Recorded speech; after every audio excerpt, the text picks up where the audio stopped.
everybody, to We Geek Podcast. Today is Wednesday, November 30th, 82nd episode. My name is Adam, joined by my good friend Logan. Hello. And, man, we got a little bit of news today, but we also got some games and TV shows and whatnot to talk about. I know one of the shows you've been looking forward to dropped this week. So we get into that. And some games have as well, and we got some great news coming out for some movies and whatnot we're looking forward to. So, man, what have you been up to this week? It's been a crazy week. Oh yeah, Well, I mean, work was big this week. You know, it's always big, but and it was crazy Monday because I had to stay a little later because it's been nuts. And so I was like, all right, I got to run home and change, and I got to go to Charlotte because we had Monday Night Raw in Charlotte this week. Yeah, man. I was all excited. How was it? Oh, it's awesome. It made me remember how much I missed it. Like, oh god, live events are so much fun. They are fantastic, even if they're not televised. Like, some people go to a house show. House shows are even more fun because they're a lot more loose than the televised stuff. Oh yeah, they're doing. I've seen videos where they're doing like old moves. Yeah, like Hogan and Randy Savage and like Kevin Owens did. Like, I think he did the People's Elbow on Seth Rollins a couple of weeks ago. Like, those are just hilarious. That's awesome. But it was great. There was I was and there were a couple things that bummed me out. I don't know. Do you want to talk about this now or let it go to reviews? It's up to you. I mean, we can talk a little bit about it now if you want. Just the crowd. Let's talk about the crowd. It really made me think of like we kind of live in a bubble when it comes to wrestling. Because with us and with the kind of wrestling group and I'm sure some of the people we talked to about this, we're all kind of on the same page in terms of like, this is what's great, this is what sucks. But when you're actually in an arena and there's, you know, however many people the Spectrum Center holds, it's, I don't know, 10, 11,000 people, something like that. Mm-hmm. And you are decisively overrun when it comes to the level of cheers to boos for Roman Reigns. Right. When, like, the whole damn crowd is cheering for him. Oh, wow. Yeah. Oh, yeah. That's what I was like, oh, man, this is why. Like, why did you people boo him? Yeah, but, I mean, like, oh, man. This was a crowd of just, like, we are exactly what the office thinks they're doing right.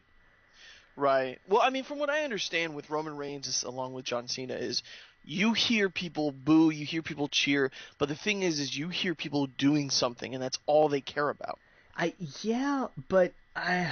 Everyone is either booing or cheering, that means everyone's making noise. From what I've never been in an arena where that's happened with him, but from what I understand, it does set the bar for everyone else, because no one gets that sort of pop, I guess you would say, when they walk out. Is that true? Yeah, that's true. That's fair enough. And I guess that, from what I understand, and I don't forget where I heard that from. It might have been the What Culture people, but I remember someone saying, that's all Vince McMahon cares about, is that they're doing something. Because if they're doing nothing, that's not what you want. You know. And that leads me to the second cruiserweight match they had last night, which was Noam Dar and I blanked, Rich Swann. Yeah. And that crowd was dead. Absolutely complete. Nobody made a sound. There was me and the guy behind me and somebody in section like 804 way up in the rafters who were cheering for Noam Dar, but everybody else was just dead. Nothing. I wonder why. Nothing. Just because they're no names? I think, well, and that's the thing. Raw has not built the cruiserweight division. It's not. I don't blame the crowd because, look, you're just watching this product. That's all that you should be. Like, I don't expect people to know, like, oh, and this guy came from New Japan, and this guy's really big over in England. Like, I don't, you know, the average fan is not going to know that, and they shouldn't be expected to. You know, They tune in to watch Monday Night Raw and maybe SmackDown, and they catch, you know, usually whatever pay-per-view events on the network. But you know, that's the extent of it. And from that perspective, the Cruiserweight division has had there's been nothing for them, really. Right. So that's why 205 Live is a great thing. And Right. And I know we're like recording this either right as it ended or it might still be on, but that's definitely like I can't wait to go check that out because that's what they needed. Now, what are they doing with 205 Live? Are they actually just it's the same arena as SmackDown, and they're just shooting another hour, or is it all like pre-recorded in like Orlando with like NXT? I don't know. Like I'm wondering if it's just like it's technically SmackDown's third hour. It's the same crowd, just everything's purple, and they air it on the USA net, or they air it on the WWE network. We'll find out. Yeah. You know, we'll know by this time. Yeah, we'll know when we watch it if it's like, oh hey, I recognize those signs. You know, it's Exactly. like it's like main event. They do main event before they tape Monday Night Raw, and I'll tell you what surprised me about that. The heat for the Shining Stars. Oh really? Was huge. The only like Roman Reigns did not get booed as much as I thought he would. Nobody else really got a ton of heat except for the Shining Stars, who got booed to the ceiling, which was hysterical because they were up against Curtis Axel and I don't even remember who, Sin Cara? He faced somebody else. I don't remember. Darren Young. It was Curtis Axel and Darren Young. And Bob Backlund got the cheer, and the Shining Stars just got booed. Right. And then and just because you could hear everybody was just like, oh my god, why is it these guys? Boo, go away.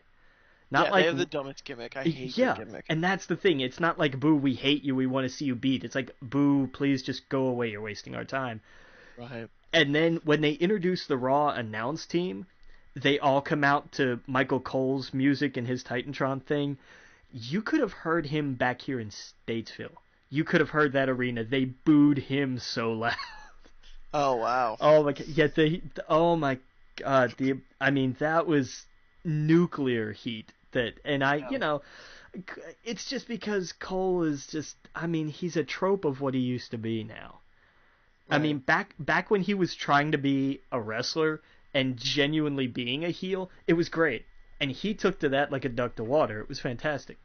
Mm-hmm. But now it's just like, it's just his commentary style, especially alongside like Corey Graves, who's fantastic. Right. But I mean, that's, God, that announce table. Yeah. Did you, now I wanted to ask you, did you end up going to that arcade bar to see, Man, you couldn't get within 2 miles of that place. Oh, really? Oh, it was packed. It was packed. I saw the Total Biscuit was there. I saw that too. Yeah. I thought that was cool. Yeah. But I imagine, like, he hit up Total Biscuit and was like, come here, you get in the door kind of deal. Yeah, it was, it was, I had thought about it, and then I was like, well, I'm going to head down that way, and I'm just like, no, I've had enough traffic for one day, thanks. I'll say that's not going to happen. That's funny. Yeah, man, I bet when he comes to Orlando, I'm sure he'll go to, like, there's a Ready Player One or something down near Disney that he'll probably end up going to. Nice. And dude, it's like the only. Yeah. What's up? And I know you're getting like what? Okay, so what all are you going to that weekend? WrestleMania, Raw, and I don't know anything else. Man, I'm telling you, when they go on sale, get WCPW tickets because they're coming. Oh yeah, I wanted to do that. Yeah, that was one of the other ones. Yeah, they're not on sale yet. But okay. When they are, you've got to go because that's the kind of crowd. Like that's the fun crowd. That's the we are hardcore. Like we love this stuff. That's the NXT crowd, I imagine. Yeah. Turned up even a little further. And see that's what I was told. Orlando's one of the best crowds because it's just been steaming here for so long. Well, because it was TNA before that. I mean, TNA used to film. The Impact Zone was at Universal for years. Mm-hmm. And then, they left and NXT came in and they brought all that with them. And it was, that's the crowd for sure. Yeah, it's going to be a fun weekend, man. Are you coming? I don't know. We'll see. You should think about it. I'm thinking about it and staring at my bank account and like one hand in the other. I'm sure you can get like nosebleeds off of like StubHub. For a decent price. Just to be there for that crowd. Not just for an Orlando crowd, but for like I don't mind. I don't even think I would try to get Mania tickets, but I want to be at that Raw the night Right. after. That's gonna be insane. It always is, and being in Orlando, it's gonna be absolutely unreal. It is. Oh yeah, and you know all those wrestlers are gonna go out afterwards, and we'll try and go wherever, Oh yeah, Austin Creed is. it's just gonna be like Xavier wander around downtown, and you'll run into God only knows who everywhere. Oh yeah, it's gonna be fun. It's gonna be a lot of fun. Yeah. But we'll get into some more wrestling later. We kind of went over most of it, but we'll talk a lot more about it later in the show. We got some big news right off the top, and I want you to kind of take it. Yeah, this was massive news. So we haven't really heard anything about what's going on with the multimedia adaptation of the Kingkiller Chronicle for a while. The last thing we heard was Lindsay Beach was doing the screenplay, but this was back in like April, I think, and it's been kind of radio silence for pretty much like half the year, a little more. And we finally got we got some news today. They have found a producer slash seducer in many ways. And also like a musical overseer. I forget the word they call it, musical mastermind behind the film and the TV, with an option for any potential stage adaptations, which is great considering the background of one Lin-Manuel Miranda. There we go. And I almost fell out of my chair. I couldn't believe it. I was like, oh my God. Yep. Yeah, it's huge news. It was insane. And to see, like, I didn't realize that he and Pat were, I don't want to say buddies, but like they were both openly big fans of each other. Oh, see, I knew that. I thought I told you that. You may have, and I forgot. I know I've sent you tweets and stuff like that, because I'm like, look, like the worlds. I even tweeted him like, this is what happens when worlds collide. That Power Man 5000 song or whatever it was. Yeah, because I remember that Patrick went to his show a while ago while he was there, and I remember him Lin-Manuel freaking out on Twitter about how he just met him. And I was like, oh, that's so cool. He's like, yeah, we all read your books and everything else. I thought that was neat. I never thought anything would come of it besides them being like Twitter buddies. Yeah. You know what I mean? Kind of like, I guess, Austin Creed or Xavier Woods meeting Total Biscuit or something. I never put like, oh, well, maybe something will happen in the future. And now that Lin-Manuel he is blown up and he has pull in Hollywood, this is so good. This is so good for that franchise. Yeah, it is. Yeah, because I would pay so much money to go see that. I would fly to New York and get tickets to that immediately. Oh, in a heartbeat. If they turn that into it. But him being behind the movie and TV show is good too. So, it's, man, they could even make it a musical for a movie. I would love it. I would still be happy about it. You know what I mean? Like, it would still be really good. So, he's a really smart guy, and I can't wait to see that. Like, well, and they had Pat did a Twitch stream, like live Q&A thing earlier. Well, not today because we're recording today, but yesterday, since we're airing tomorrow. And talked about, there were a handful of questions that he was asked that he could answer or rather I should say had answers to. And one was just kind of an offhanded thing about casting when they were saying, like the entire chat stream was like so-and-so for this or so-and-so for that. And he just kind of said, I don't really have any control over that, but, I know that's a thing that they're doing. And I was like, oh, so they're working on casting. Excellent. That's a plus. And just they kept somebody asked about because they're going to do like a video game to this as well. And one of the questions was how can we be sure, like what was the question? What contingencies are there to make sure that we don't get something like some of the really crappy movie games from like the early 2000s. Right. And it was good, and I loved Pat's answer because he said, me. Right. I am the thing. What was his phrase? I've been PC gaming since there were games to game on PC. So I know a quality game. I was like, I like that. Go Pat. Like, Yeah, no, he knows what he's doing. He does. Absolutely. He's And a geek like us. He's not gonna hand it off to some shovelware thing. I mean, even if it was like Telltale games or something like that, that would be perfect. I would be totally cool with that. That'd be awesome. Yeah, that would be a cool, franchise for them to pick up, for sure. I imagine it will be something like that, or probably like a third person, I could like action RPG.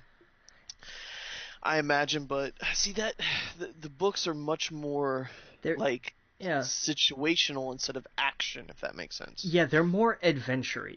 Like I Right. think they kind of lend themselves well to a Telltale style game. Yes. But Yeah, they're that would be the best type. yeah.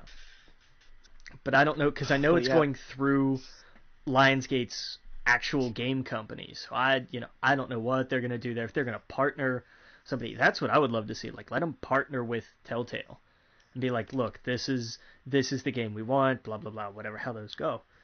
But that's my 2 cents. I think that'd be pretty awesome. right, right. Yeah. Nope, absolutely. I completely agree. Um, all right. So should we move on? You want to move on? Any more else you want to say about it? I just now I'm like even more excited. Like, how could I have been any more excited about this? And now we know. Like, Right, right. Well, who would you want to direct? there was an interest. That was another point that Pat made. He talked about after seeing Pan's Labyrinth that he would be very happy with Guillermo del Toro.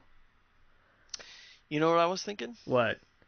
And I heard it on his stream. I thought it was genius. Josh Whedon. Well, I mean, Joss Whedon would be perfect. He said that a while ago on Right. the podcast he does with Max. What's the guy who created Cards Against Humanity? I can't remember his name off the top of my head, but Max Timken. yes, that sounds right. Okay. And yeah, oh yeah, when Lionsgate bought the rights, Pat said a great thing. He said, "Don't." He said, "I'm not worried about money. I just want this to be done right. Don't pay me in money. Pay me in Joss Whedon." I was Yeah. like, "That's it. That's perfect." So I mean, if he got Josh Whedon to do it, with Lin-Manuel on board and Josh Whedon, like I imagine he would be like, "Did I die and create an alternate universe where everything kind of goes right?" exactly. Like for his franchise at least. right. Like, could you talk about like a bigger like geek paradise like dream Yeah. team? Like, are you kidding me? Yeah. Yeah. Yeah. Yeah. I just man, I don't know. Yeah. Yep. Yep. Yeah, man. I can't even. Just imagining that is so freaking well. The only other thing you could add to that is like Nathan Fillion to add some role. He could. Well, I To mean, come on. circle There's complete. he could own anchors. Like That's true. that's the thing. There's so many roles in this for people. Like we could spend an entire day fantasy casting. Like We really could, yeah. It did, you know what though? Like I was on one of the Facebook groups. I think it was a Kind of Funny Facebook group, and I posted this, and some guy was like, pitch it to me, and I put on what's on the back of the book, and and then I went on about like what makes it so good and everything, and this could be the next giant fantasy series that Hollywood picks up if done right, yes, like Game of Thrones or like Lord of the Rings. yes, As long as it's given that attention, the world is so massive. There's so many stories, and they could branch off and tell their own stories on top of the main one, which is kind of how I'd want it. I want a TV series, honestly, more than a movie. I don't know how I feel about doing a movie and then TV show and mixing it in and all of that. That all gets kind of too much for me. I honestly just love a good series. But because I don't know anything like that has come out, because the only thing that's close to that is what's coming out with the Dark Tower. yeah.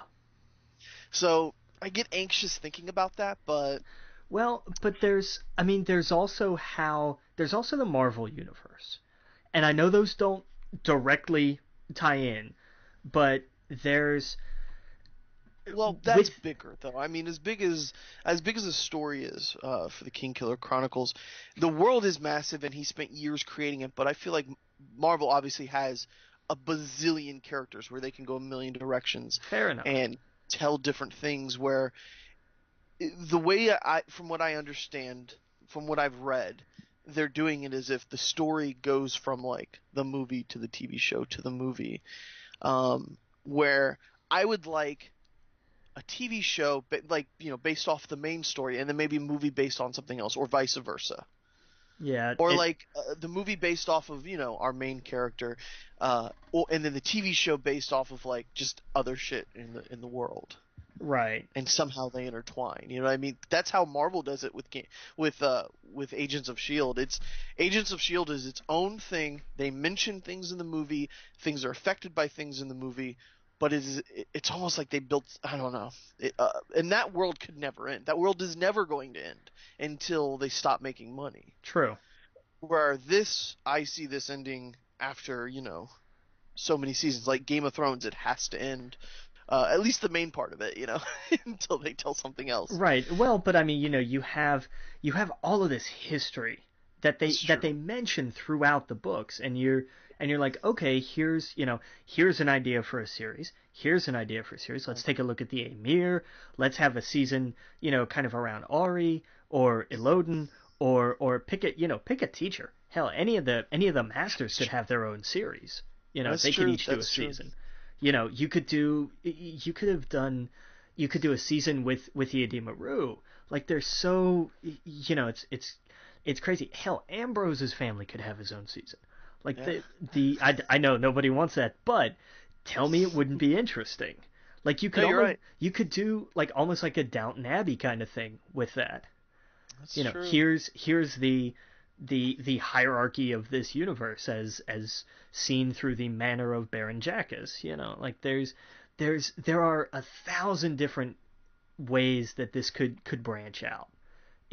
And that's the thing with, it has to be introduced right in that media. We can't just go from the book and say, hey, this is interesting, you should watch this.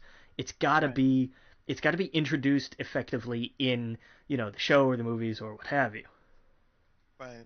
Yeah, no, I completely agree. I'm just super excited for this. Like, I wanted to get off the ground. I want to start, seeing casting. Once we start seeing casting, and then we get to like filming dates and stuff, that's when it's going to feel more real to me. Give me a director. What happened? That's I want to see a director. Give me that. That's when I'm going to know it's for real. Yep. Oh yeah, absolutely. So yeah, I mean, like I was saying, I posted on that Facebook group. I was just like, and then after that, he was like, "Sold, gonna go." I'm like, "Go get it tomorrow," And someone was like, "Is it a series if it's only 2 books?" And I liked that someone was like, "It is the entire Divergent series, the first book, the amount of pages there are." Yeah. And like to compare it, they were like, it's the entire Lord of the Rings novels plus 500 pages. Yeah. Lord of the Rings would, it's just a little bit bigger, but those books are tomes. They're huge. And it was just comparing it. It was like comparing it to I think it said it was like the first 5 Harry Potter books could fit in the first book of this or something like that. Some ridiculous amount. But I was just like, it's true because those books are humongous. I think maybe in total, because 4 and 5 were giant all by themselves. Right. I forgot which one it was, but it was like the first 3 or 4 or something like that. I was like, that's insane. Yeah, I could totally see the first 3, no question. Yeah. And so it is such a massive story, and so like it's something that you don't just read in I couldn't read in a few days. I know you read fast, but it's massive. It's something that would take like a few weeks to kind of dive into. Imagine a season based on the Ademre.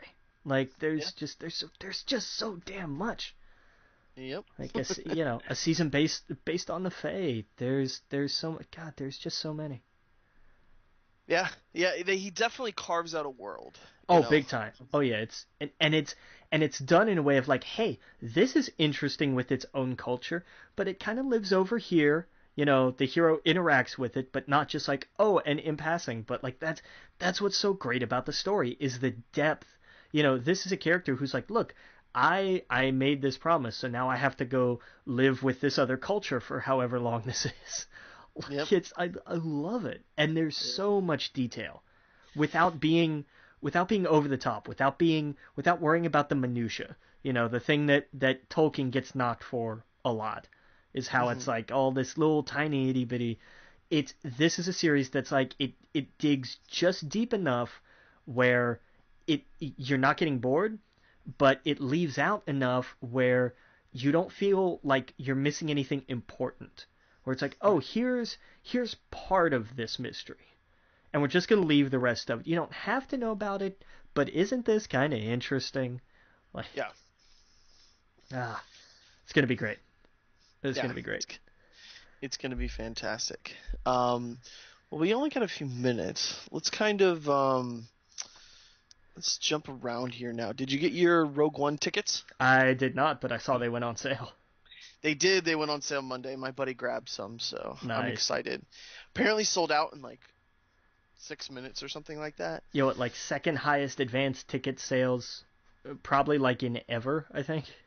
Yeah. Next to the uh, episode 7. So there's Yeah. definitely demand there. I'm interested in seeing the long run, the longevity of it. Well, did you see that Kathleen Kennedy said there will not be a Rogue One sequel? I love that. I do too. It's perfect. It's like, no, this story exists here. That's it. Mm-hmm. That's great. Yeah, I love that. And there might not be a sequel, but you know what? We'll get some. Maybe they all die. Maybe we get some characters in some comics, in some expanded universe, a novel or something like that. So I love that, and I love that it is going to be its own one and done story. That's the biggest complaint I heard when Disney acquired them and said they were making all these movies.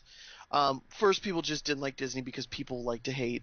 But the other one was, and it's one that held some ground. It made sense. It's because they were like, now we're just gonna have Star Wars until the end of time, and it's never gonna end.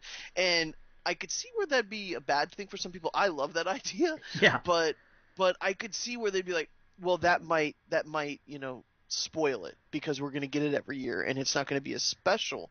But that it's just gonna be like the Avengers and the Marvel movies where it's just this never-ending thing, and eventually you're going to jump off of it when you get bored of it, or it's just going to keep on going and going and going. And I love the idea that yes, we're going to get 7, 8, 9, but I love that we're getting all of these other side stories, these one and done, so you can hop in, hear a very good story, know that anything could happen. They could all die. Someone could die suddenly, or just these crazy twists can happen, and then that's it. That's the end of the story.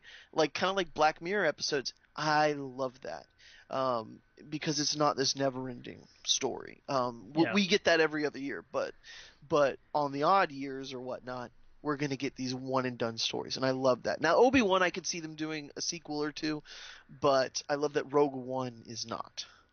Yeah. Yeah. Like that is perfect, and in a few years down the road, do a one and done for some other story, I know we're getting Obi-Wan. I don't know what the other one would be.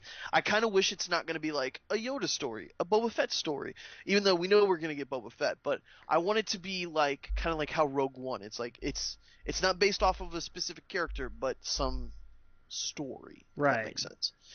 Well, let's take a quick break. Again, we'll be back. You're listening to We Geek Podcast on the N.FM, and we'll see you guys all in a minute. Welcome back to We Geek Podcast on the N.FM, and we got some Obi-Wan news. Rumors suggest that the reasons for the no Obi-Wan spin-off film yet is in the future. Did I say Obi-Wan before? I meant Han Solo. I was gonna say I thought you were talking about Han Solo, but Okay, yeah. I that's what I meant. But anyway, rumors suggest that the reasons for no Obi-Wan spinoff yet to be filmed is a future appearance of some sort in a main series film. So I guess rumor has it that he's going to appear in the next Star Wars film as like a ghost or something. yeah, that there's some kind of connection with Rey most likely, and that they want that to be in the actual films before they make a spin-off where maybe they have to address that from his youth or something. Right. Yeah, no, that makes sense. Totally. I want Ewan McGregor in his own Obi-Wan stories. That would be fantastic. He was fantastic as Obi-Wan Kenobi, and I'd love to see him, under a different direction, under a different story. Dude is a phenomenal actor. It'd be great to just see other people write him. Yeah. So hell yeah, hell to the yeah for that. Let's see here. Fox Studio announced November 2nd, 2018, and February 14th, 2019 release date for unnamed Marvel projects. And December 21st, 2018, date for Untitled James Cameron project. Okay, so we know one of the Marvel projects is probably Deadpool 2. Right. At least I think, because I don't know if it has... Does it have a release date already? I don't think it does. I can look it up. Yeah, I don't think, I doubt it, but I don't know. February 16th, no, hold on. I was going to say, I think that was the first one, wasn't it? Yeah. February 12th, 2018 is Deadpool's release date. So okay. I imagine the other one is going to be the X-Men Phoenix Saga. Right, but then that still leaves one. Maybe the other one is New Mutants? Or what's the... Oh, yeah. New Mutants. They have New Mutants as well. So probably those two. We know it won't be Gambit because I don't think that movie's going to get made. Yeah, that's on hold indefinitely until something. It's the same kind of problems they hit with when they were trying to do like X-Men Origins Magneto.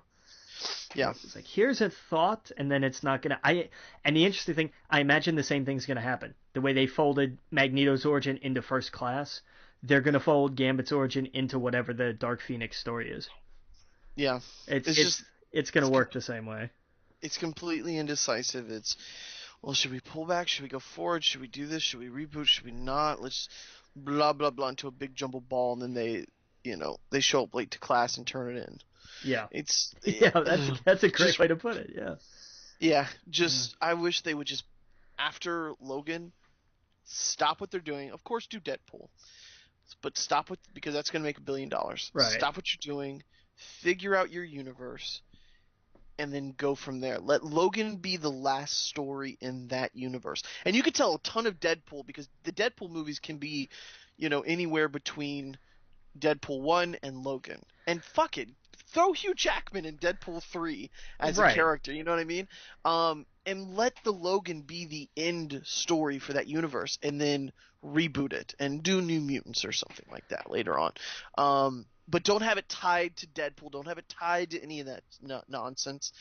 And make a deal with Disney, for Christ's sake. That's what I'm waiting for. That's the news everyone is waiting for, because it's like Sony's on board, Disney's on board, Fox, come on, get on board. You're getting on board a little bit with your trades and stuff. And I think that kind of cracked the door open a little. Plus, they had a deal for the TV rights. Yes. So we know there's talking. We know that they're playing nice, but I want to see some real big things like Fantastic Four or some X-Men shared for a little bit. Could you just imagine if, like, at the end of Infinity War, when they're like, we have no idea what we're doing, we don't know how to beat this guy, and Stark's like, okay, I really didn't want to have to do this, but there's somebody we need to talk to, and like it cuts to the Baxter Building, and then just out like that. Come on, like the theater would explode, the internet would crash. Oh yeah, and he pops in, and he's like, I need your best. And the Fantastic Four show up with like Professor X, Wolverine, and Magneto or something like that. Like, oh man, that would be insane. But they're not going to do that. That's all wishful thinking. It's going to be politics as normal. We're only going to get Ego the Planet and someone's powers changed out. But hey, it's a start. Yeah, it's it. The door is open at least. Yeah, the big thing is the Spider-Man film. That's going to be the big thing where they look back and go, holy shit, look how much money they made. Yeah. And all they had to do was play nice, because it's not like, I don't think Marvel's getting any money from the Spider-Man franchise. They're just getting creative control over it, and they get to share the characters, so that Tom Holland's going to be in the Avenger film. So, it's a win-win for them. Why wouldn't you do that? It's both companies profiting off of us Yeah. and by sharing the universes because they know that's what their audience wants. They know it gets them excited, and the fact that Disney has some creative control is good because they're the top dog right now. They're making the best superhero films. Yeah. And Fox is they did Deadpool, so we got to give them credit for that. And Logan looks fantastic. I don't want to get my hopes up, but it looks like probably going to be my favorite X-Men film. That's what it looks like, at least. Yeah. I love the tone and everything they're setting. It obviously could be a garbage truck on fire, but we'll find out. So we'll see. We'll see. I have hopes. They learned a lot from Origins. I will give them full credit for that. Oh yeah, I liked First Class. I know you didn't like First Class too much, but I enjoyed it for what it was. I thought there was some obviously story mishaps, the characters that just weren't used correctly. They should have used the characters that they did, but I liked some of the stuff they did, and we got one hell of a Magneto out of it. Cheers. I give them that. Yeah, the Magneto that came out of that was just so good. And the way and the Future Past one with Wolverine was arguably, I think, my favorite X-Men film because just the way I loved the story and like the cool stuff with Quicksilver and whatnot, and it was awesome. Yeah, it was really cool. But yeah, so we'll see what happens next. Yeah, and of course the James Cameron project is obviously Avatar 2. Yeah, No question. Mm-hmm. Yep, that's what he's going to be doing until the end of time. Yeah, because how many is he working on now? Like 4 sequels, 3 or 4 sequels. Yeah, it's too late for me, I think. I mean, this would have been great if they had been working on them, 5 years ago. Yeah, I feel like I'm a completely different person now. Yeah, seeing that film, and they didn't have the staying power of something like Star Wars. Like I didn't freak out and want to know everything about that universe after seeing the film. Maybe for like a day or two I thought about it and I thought, wow, that was a cool film, but I never got like, man, I need to know what is it, Pandora they're on? Like I needed, I want to know more about this world and universe. No. I did that with Star Wars. I went down a deep fucking dark rabbit hole with Star Wars where I was trying to figure out every person in Jabba's palace and how they're related to each other and where they were and how rich, I just want to know everything. But with Avatar, I don't know anyone that's a big fan like that. So it's too little too late, I think. So we'll see. Of course we'll be there to go see it the first weekend it comes out, but I'm not too excited. I'm kind of a little bit more excited, I guess, about the theme park thing. That's going to be cool to walk around in. Yeah, true. Yeah. Speaking of, and I know this is kind of jumping around. Yeah, but let's talk about it right now. Yeah, let's jump. This is great. Did you see the Nintendo thing? Yeah, because I know they had announced for Japan, which of course made perfect sense. Like, oh, Universal Studios Japan is going to have, Nintendo themed attractions. Okay, cool, that's great. And that was what, like 2-3 weeks ago, I think, where it was like an official thing. Like it'd been talked about forever. Yeah. But it was like, oh, it's an official thing now. Like, oh, okay, that's kind of cool. But then... Yeah, and then, we got the announcement that it's going to be at all the parks. The 3 main ones. Yeah. Japan, Florida, and California. Yeah. So, yeah, man, that's going to be fun. I mean, I just imagine we're going to have, like, Mario Kart, with bumper cars. I imagine it's going to be, like, I don't even know. I just don't know what's going to be in there. I'm curious if they're going to have, like, if they have, if they're going to do like, I imagine they're going to do the big ones: Mario, Zelda, Pokemon, and yeah, I don't know, Kirby. Like, well, what do you do? The thing. Like a dunk hut game? You could. Kirby might be interesting as like a roller coaster. Mm-hmm. That could work as a ride. Kirby's Warp Star Adventure or something. That could work.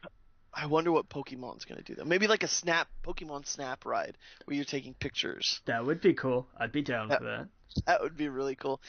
And you kind of like go around the land, or I don't even know, like you fly one of the legendary birds or something. Like who knows like what you could do.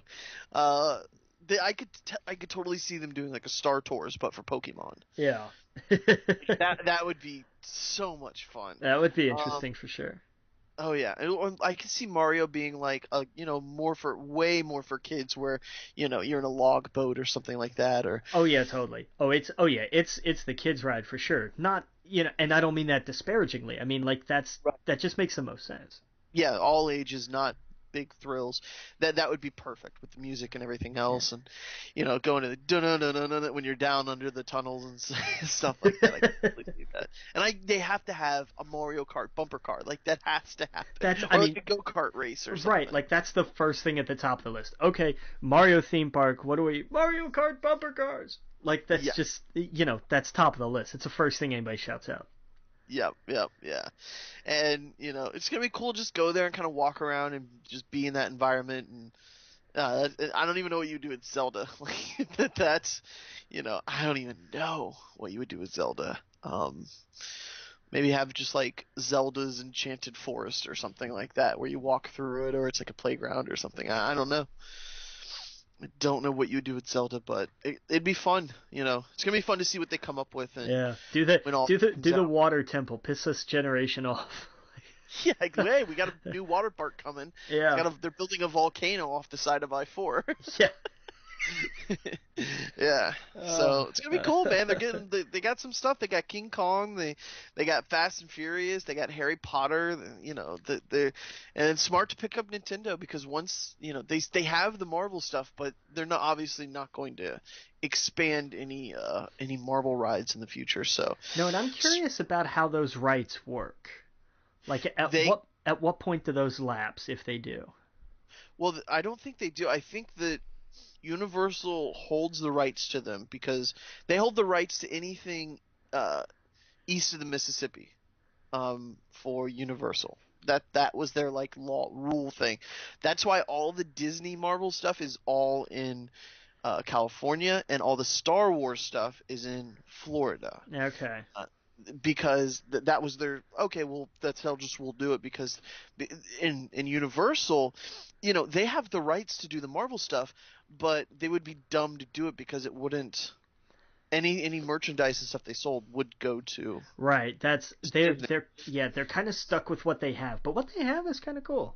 They did update the Hulk ride, so I think they're doing updates, but I don't think we're going to see anything new Yeah. anytime soon. They're smart by going King Kong, Fast and Furious, Nintendo. I mean, that's good enough. And Harry Potter, of course. I mean, we're getting a whole new Harry Potter universe.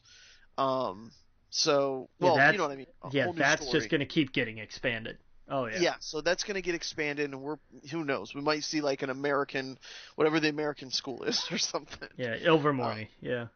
exactly. Yeah. So, I got to take my mom to that one day, because she's been talking about it. It's good. Fantastic Beasts was good. I enjoyed it.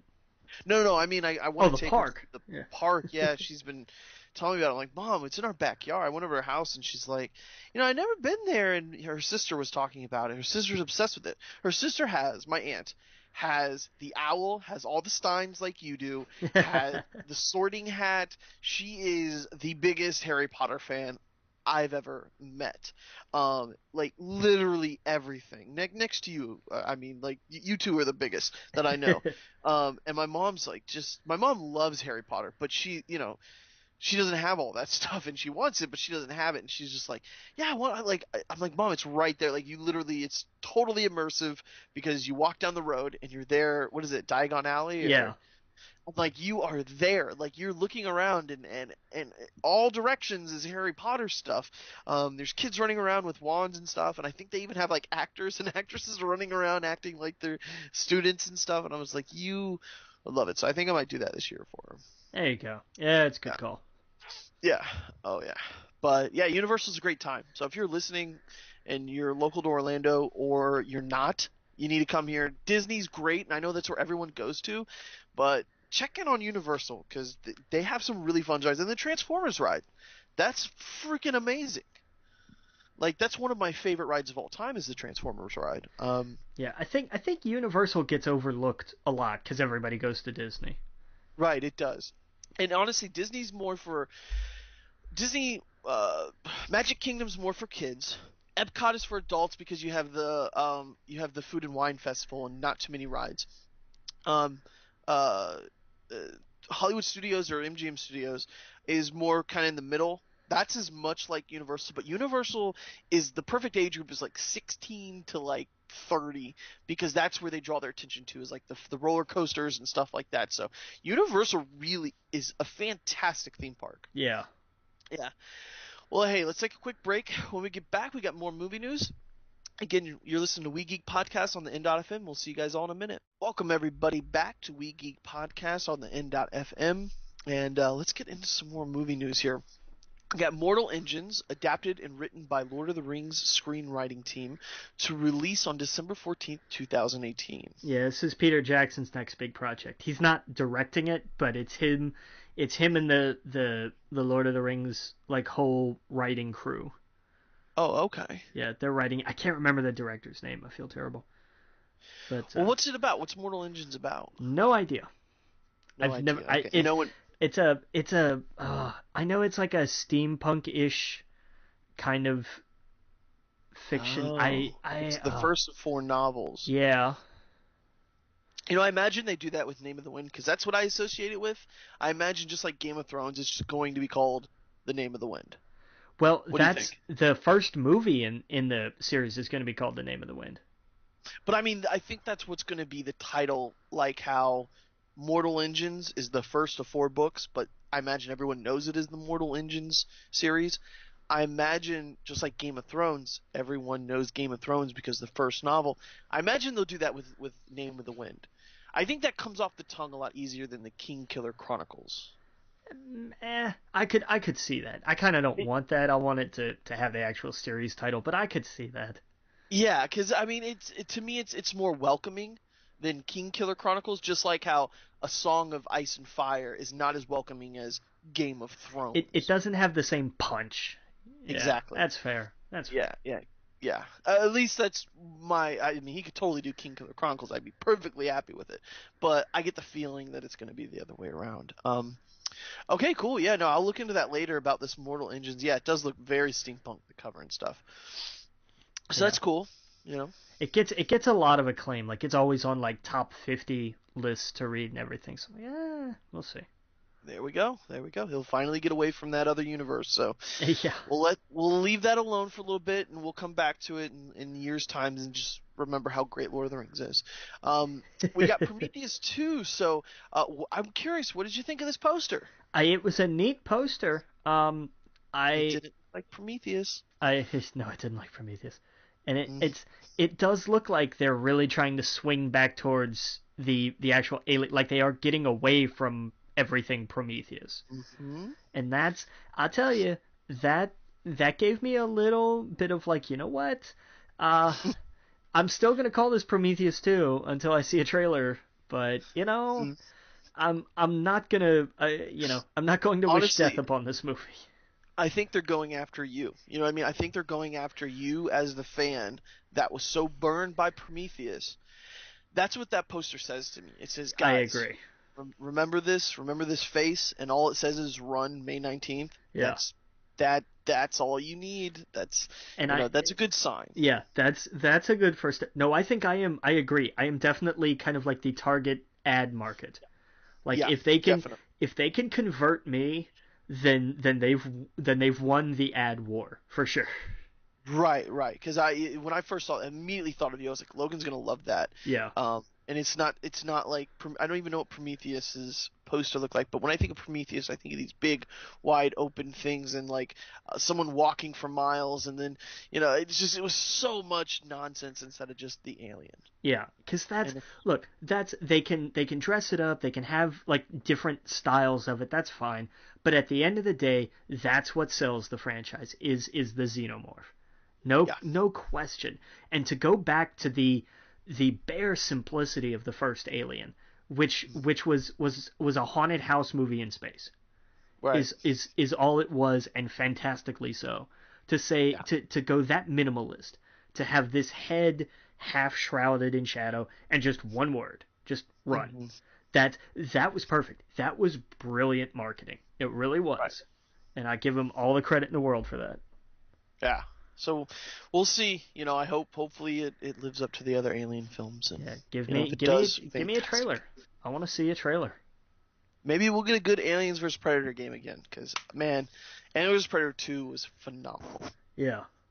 Phenomenal. Been garbage ever since, but yeah. And we we got some Sisterhood of the Traveling Pants news. Yeah, Alexis Bledel was on what was it, Jimmy Fallon the other night, and was like, yeah, we're talking about it. We're kind of working on it. So because like there had been rumors of a reboot because they're rebooting absolutely everything anymore. I am personally just waiting for the oh, what was the other thing? The Divine Secrets of the Yaya Sisterhood reboot. Oh, I don't know what that is. No, that because they came out close to the same time, and it was like, oh yeah, let's keep all the sisterhoods together. Great. There you go. Maybe they'll pull them together like The Ring and the Grudge. Yeah, I didn't see either movie, but I imagine the Divine Secrets. Oh my god, the Divine Secrets of the Yaya Sisterhood of the Traveling Pants. There's a title and a half. There you go. That would be hilarious. Someone needs to write that movie and put it out. It's a spoof movie. Exactly. It's a spoof movie by itself. It absolutely is. Yep, that could totally work. Oh, that would be a great movie. You know what? I would be all right with somebody writing that movie. That would be great. Yep. Let's get Craig. Craig Mazin was big on spoof movies for a while. Let's get him working on that. Yeah, exactly. Well, let's jump into some TV news. Emerald City 10-episode NBC limited series takes on The Wizard of Oz. It's a trailer, and I didn't see the trailer. What was it about? It's about Dorothy, who's 20 and is a cop. His family is a cop or whatever, and gets in the patrol car in the middle of a tornado, and somehow she puts it in gear and drives through the tornado and runs over the witch instead of having the house land on her. And finds herself in Oz, where she has to free the scarecrow, who's actually just a dude covered in dirt and hay and strung up in a field.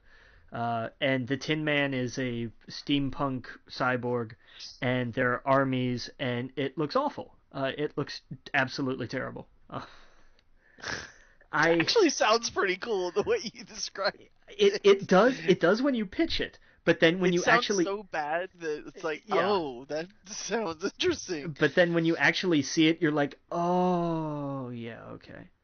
Like it looks like they were like, hey, if we did Wizard of Oz like Chicago Fire or something with like all the really pretty people, like that's what we should do. And it's like, oh my god.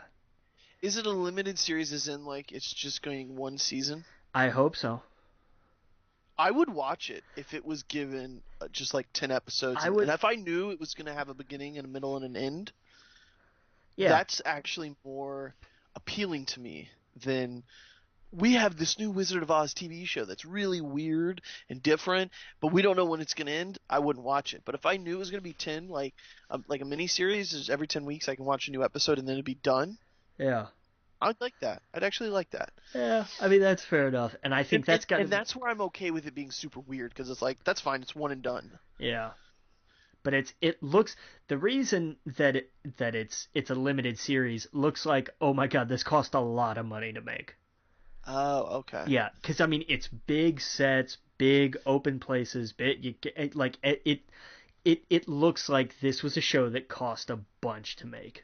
Oh, are they crucifying the scarecrow? I think they just tied him up like they do with a scarecrow. And okay, yeah, it looks like a crucifix. It does. Because, but I mean, when you think about a scarecrow, that's how you set him up there. It's on a cross-shaped structure, and I have to think like his name isn't actually Scarecrow. It's just, oh hey, it's a dirty guy covered in straw that they kind of tied up like a scarecrow. So they call him Scarecrow. But really, they wash him off and he's really hot and they fall in love, and like that's the clear romantic interest is him and Dorothy, which is weird. Yeah, and I imagine this guy covered in feathers and a big beard is the lion. Yeah. That's cool. No, I want to check this out. This actually, it looks really stupid, but it looks like the best kind of dumb. I don't know. Like I, it looks really dumb, but uh, I don't know what it's so weird. I don't know what it is about knowing that only this going to be this 10 episode thing that makes it appealing to me. But we'll see. That is weird, I don't dumb. know. I remember when they announced this a while back, and I was like, okay, that's a stupid idea, but and then I saw the trailer, and I was like, oh my god, this Yeah. is gonna be awful. Yeah. Oh, there was a Riverdale trailer. So tell me about that because I Well, didn't see that either. oh my god, it's Should I dark. watch it on the break and we come back and talk about it? Yeah, sure.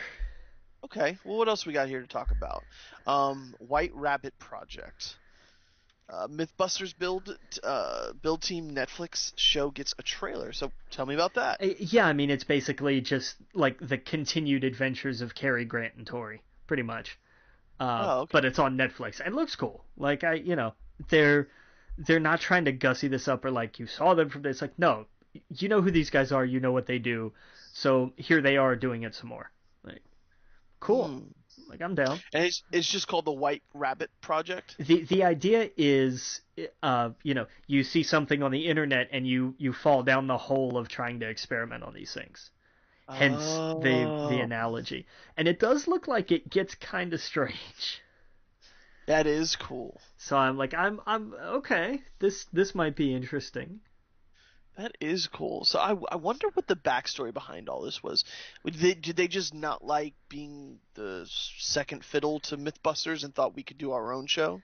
No, because that was years ago. I think and they all kind of did their own thing. I think it was a matter of just it was time to do something else. Right. Did MythBusters end? Yeah, it ended last year, last year. Okay. So this was them going, hey, let's do our own thing. Yeah, they all came back for like a post-mortem for the finale and everything. So it wasn't like there wasn't any bad blood or anything. It was just like, sometimes things need to change. Right. Well, there we go. That's awesome. Well, hey, when we get back, we will get into some more TV news and then we'll jump into some video games. Again, you're listening to We Geek Podcast on the N.FM. We'll see you guys all in a minute. Welcome back to We Geek Podcast on the N.FM. And I think we left off with Rivendell. So I watched the trailer. It's very CW. Yeah, it is. It's very dark, but I like it. It's an interesting this ain't your grandma's Archie. No, definitely not. It looks like One Tree Hill Archie. It's a little darker than One Tree Hill. That's true. It looks like One Tree Hill Vampire Diaries without the vampires. Basically, yeah.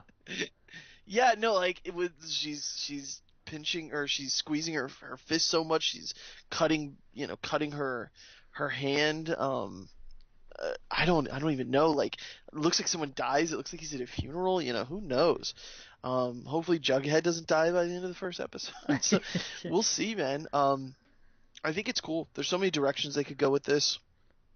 I imagine they'll have the love triangle, but yeah, man. And I hope they do like a cool Halloween episode. Yeah, right. Because come on, Art. Oh, that was a good series. That was such a good comic.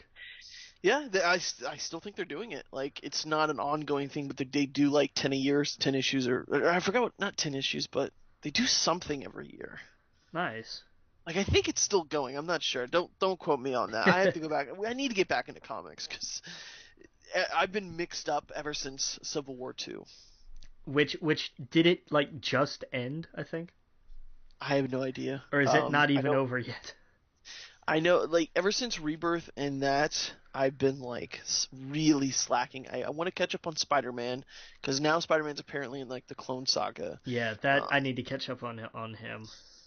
I think that's what I'm going to do. I spread myself too thin before. Yeah. I need to attach myself to, like, Amazing Spider-Man, Spider-Man with Miles Morales, pick a few others, because I liked when I did that with like Silver Surfer, when I was just like, I'm just gonna read Silver Surfer for the next few months, and it was fantastic. Same with Star Wars and stuff like that. I need to pick a few books and then kind of go from there, instead of like, hey, let's read everything this week. Yeah, right. Too much, way too much. And remember, next year we're doing comics instead of books. That's true. Remember, you're reading all the X-Men, I'm reading all Spider-Man. That's right. That's gonna be fun though. I like that. Yeah, that's gonna be a good time. Yeah. It's because I would like at the end of the day that I'm like, Yes, I've read every Uncanny X-Men. There you go. Since existence, and you could say yes, I've read every Amazing Spider-Man. So it'd be fun, and we could talk about it every week, like what we've read and whatnot. You'd be like, well, I've read past this saga. Yeah, it's like it's like I'm on. I started the Maximum Carnage story 6 months ago. Right. God, that ran forever. Right. There was a real fast. The worst. I forgot what list it was on, but it was like the worst X-Men runs of all time, and I think a lot of the list had the one that I actually enjoy the most. And I forgot the name of the run, but it was basic. I think it was like Angels, where Angels Lie, or something like that. And it's where I started. Hold on, where Angels Lie, or something like that. It's when I got back. Oh, She Lies with Angels, I think. It's right when I got back into comics. Okay. It's Uncanny X-Men Volume 5, She Lies with Angels. It was right around the time I got back into reading comics. Volume 1 was Hope, 2 was Dominant Species, 3 was Holy War, so on and so forth. That time frame is right when I got back into X-Men, Okay. and it's like among the list of like the worst stories ever. But I freaking loved it. It was when Juggernaut joined the team, and I don't know. It really got me into X-Men, and I loved looking back and seeing like of all the X-Men runs, people thought those were the worst, but I can't wait to go back and see those. But anyway, we'll talk all about that later. So yeah. But yeah, man, I can't wait to get back into X-Men and comics and whatnot. But let's talk a little. We had some Star Trek news. Star Trek Discovery finds its captain and 2 lieutenants in the first wave of casting, after early reports suggested that, is it Michelle Yen? Yo. Or Mitchell? Yeah. Yo was the first actress to join CBS All Access Star Trek Discovery. The network has announced its first wave of casting. Doug Jones from Pan's Labyrinth and Anthony Rapp from Rent will join Yo. Jones will play Lieutenant Saru, while Rapp will take on the role of Lieutenant Stamets. I think. Stamets. Ugh, spit that out. Yeah. The first openly gay character in the show's history. Like previous reports suggested, Yo will play Captain Giorgio looks like. Giorgio. Yeah. Yeah. Jeez. Okay. I shouldn't have taken this one. CBS also released a couple of additional notes about each of their characters. Saru is a Starfleet science officer and part of an alien species new to the Star Trek universe. Stamets is a stormicologist. Stormicologist. Fungus expert and Starfleet science officer aboard the Starship Discovery. Giorgio, I'm just going to call him Giorgio, will be the captain of the starship Shinzo, yeah. Sorry, just butchering stuff today. That's right. We've already discussed how much CBS apparently doesn't give a crap about this. So, I'm sorry, that still just bothers me. Like, that whole interview just irked me really bad. Yeah. But, great, cool, progressive. I like it. Not the first female captain we've seen. The first openly gay character on TV, Star Trek wise. Sure, but it's great. I'm all for it. Inclusive casting, rock on. But just the drama surrounding the show and their CFO's comments, I'm just like, this does not look like it's gonna end well. It doesn't. It really doesn't. Yeah. And hey, remember how this was supposed to release like next month originally? Mm-hmm. And they're like, hey, we're just now casting people. Yeah. They're putting out die. It sucks. I don't know. This is terrible. It's just bad news all around. Yep. Much else to say about it. It's just fucking terrible. I wish, hopefully, Netflix will get the rights one day. We don't have to deal with it. Right. Yeah, that's honestly the best that thing that could happen to this is because we know no one's gonna watch it because of the platform it's on. That it just crashes and burns, and they're finally like, you know what? Put it on Netflix. Let's have Netflix do some Star Trek stuff. Oh, well, maybe. Yeah. All right. Well, let's move on to some video game news. Capcom. We got some Marvel vs. Capcom 4 news. Apparently, it's rumored to be unveiled at PSX, which is this weekend, correct? Yes. Is it this weekend? Because I know the Game Awards are tomorrow. Well, okay, Yeah, so maybe it's because the Game Awards are the first, which is Thursday, right? Yeah. right. So the Game Awards are this week. Um, When is yeah? Look up when PSX is. I thought it was like the 12th or something. December 3rd. Wow, damn! So it is December this weekend. 4th. Yes. So we're gonna have the Game Awards this week, and then we're gonna have PSX this weekend. So we'll have a lot to talk about next week, video game wise. And yeah, rumor has it. I mean, I think it actually came out, and Capcom did say, because I saw an article saying that it is coming out next year, and that we're gonna hear about it at PSX. Okay, Capcom is now pretty much solely in the business of fighting games. Look, what are their big titles? Resident Evil and Street Fighter and Marvel vs. Capcom. Right. And I don't know, man. I hope they learn something from all the madness that went on around 3 and the story issue they had with Street Fighter 5. But if there's one thing that we know, well, and I shouldn't say that. I was going to say if there's one thing that we know, it's that Capcom doesn't learn. But with the direction they're going with Resident Evil now, maybe they have. Maybe this has finally gotten through to them. Right. I still want a new Mega Man game, damn it. Like, we have not had a new Mega Man game, in the last, 600 years. Well, hey, you might get Mega Man in this. That's not enough. It's not good enough. I know, I'm just kidding. Yeah, they did that with MVC3, where they're like, hey, we canceled Mega Man Legends 3, but look, Mega Man's in our new Marvel vs. Capcom game. Yay, right, guys? Was he though? Wasn't it like Zero or something? Well, and yeah, we got Zero too, but that was cool, but not what we wanted. Well, did you hear the news that came with it? Basically saying that a rumor is it's going to be announced during the PlayStation Experience event where Capcom Cup 2016 Street Fighter 5 tournament will be held. It says fans of the series should expect Marvel vs. Capcom 4 roster of Marvel characters to draw strongly from the cinematic universe that Marvel Studios has popularized and has full control over during the past decade.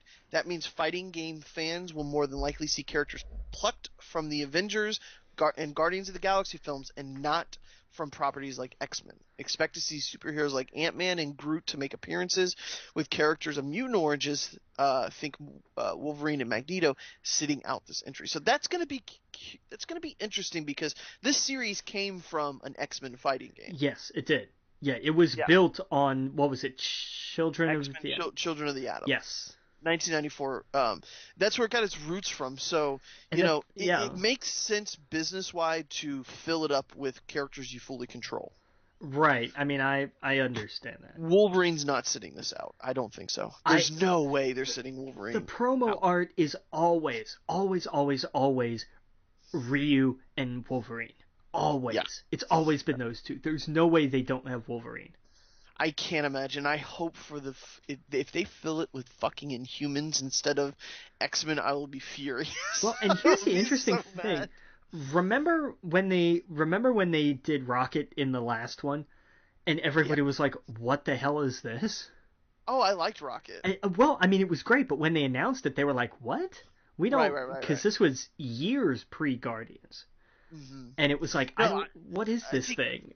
I think the only people that really loved that were like us, like when I saw Nova, I was so fucking excited. But you're absolutely right. All of my friends that play it that don't read comics, they're like, who the fuck is Nova? Right. Who is this guy?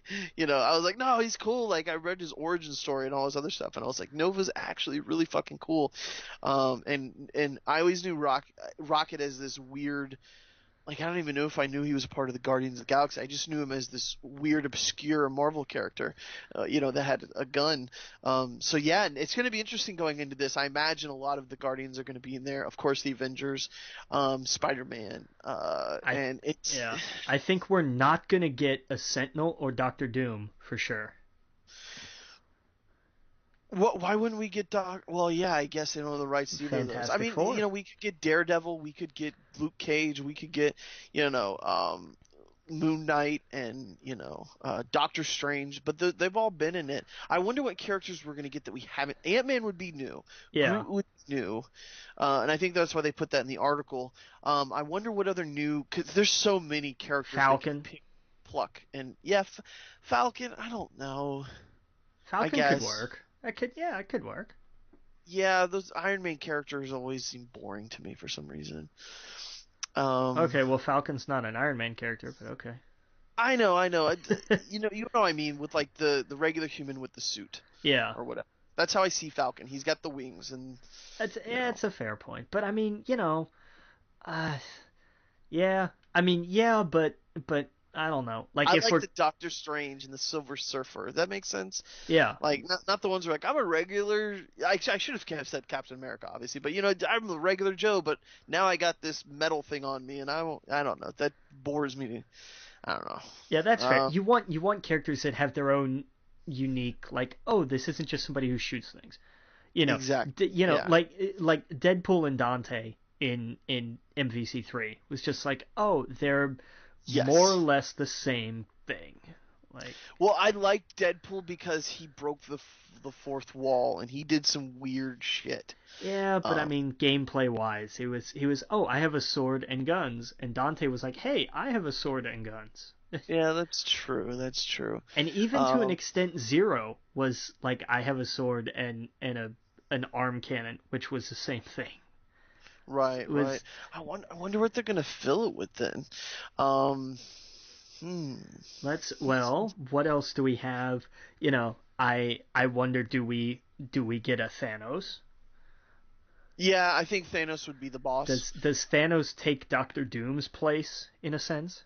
Absolutely, I think Thanos would be in it. I mean, who was on the Guardians bad guy? I forget his name. He could be in it. Ronan. Yeah. Ronan. I could totally see him putting Ronan in it. And I wonder if we get the full Guardians roster. Yeah. You could leave probably Drax out, Gamora maybe.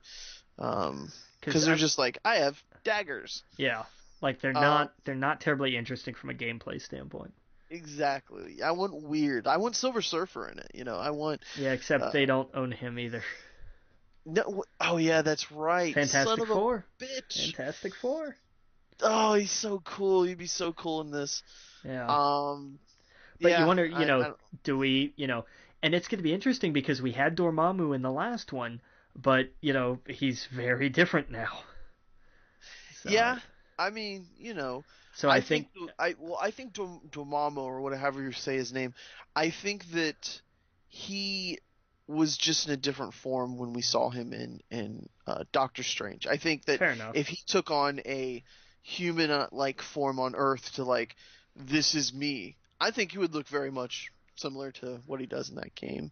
I think they could do it. I think the whole deal is, they're just taking characters they own. So even if they look different, they, it would be fine. Yeah. Yeah, I don't know. Moon Knight, he was in the last one, wasn't he? Was he?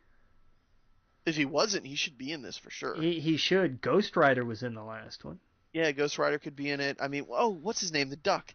Howard the Duck? No, I don't Howard think the so. Duck. No. I could totally put him in there. No. Yeah, I don't know what he would do, but it would be a weird character. I wonder if we get Daisy. Daisy. From, from Agents of S.H.I.E.L.D. Agents of S.H.I.E.L.D., yeah. That could be almost interesting. Here's the thing: would you rather them go back to 2D sprites? Nah, not really. Like, I we would don't like need to that. go backwards. It's so much more. It's just fast and I loved the 2D sprites, but yeah, no, it'd suck without Deadpool and Doctor Doom. Now that I think about it. Well, and to be fair, it doesn't say that they're not doing any of these, but just that. It's just that's what the rumor is, I guess. Yeah, So and it does make sense. But I mean, they said the same thing about the downplaying of the X-Men in terms of comic lines too, yeah, that's true. That was temporary. So Right. there's Yeah, that. maybe now they have their deals that they want. Yeah. That it's okay. So I don't know. We'll see. We'll have to wait and see, I guess. Yeah, definitely. Um, Breath of the Wild. More footage from the upcoming Zelda game to be shown at Game Awards. Sure. I mean, why wouldn't it be? Right. And I wonder if we're gonna get a release date for it or not. Probably not yet, but they, Yeah, because with all the talk going around that it's not gonna be the launch game for the Switch.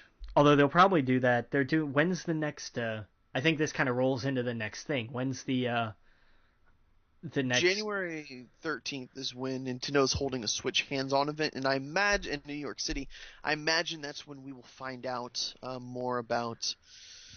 I imagine that's when we'll find out about the release date, the price, Yeah. all of that stuff, and what's launching with it. I imagine Mario's going to launch with it.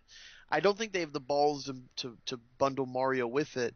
A lot of rumors were suggesting they'll do Splatoon with the expensive, the bundle that comes with the Pro controller and whatnot, which would, I don't know. I don't want a Splatoon as I don't want a.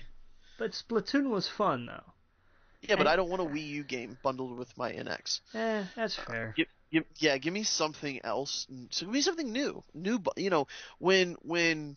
Wii was bundled with something, it was bundled with something new, even though it was bowling and tennis, it was something new. Right. That's fair. I want this to be bundled with something new. Splatoon just does not look like my kind of game at all. Like even if it doesn't have to be Mario, but I don't know. But we'll see. It's gonna be bundled with something. So, but we'll see. Yeah, I know the guys at Kind of Funny said they're going, so they're doing like a live thing there. So. Oh, nice. Yeah, so I'll be definitely watching them. Yeah, they're doing like a whole thing for the Game Awards this weekend and PSX. They're doing their third year in a row where they're like the main show at PSX.